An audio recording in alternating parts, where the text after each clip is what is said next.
I'm Jonathan Davis. I look after the IT side of BEX Express. We're a less-than-truckload express delivery service here in South Africa. We were founded in 1994 and grown from humble beginnings in Johannesburg to now a national business doing high volume express deliveries for the South African markets, and then also over border and some international work as well. We're in the economies of scale business, so you can imagine our model, it only works, you can only turn margin and a profit when you throw scale and high utilization at it.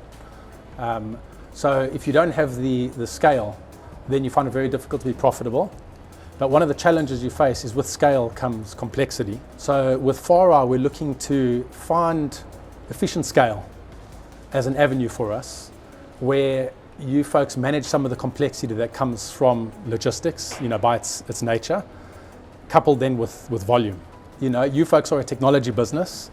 We, by nature, are a logistics business. So you may sit and think, there's obviously challenges there, but we definitely speak the same language. We're not just here to conduct a one-off business transaction, but really to see common value and then to continue to collaborate and just continue to raise that bar, in the delivery management space. So we found a very good partner in you folks there.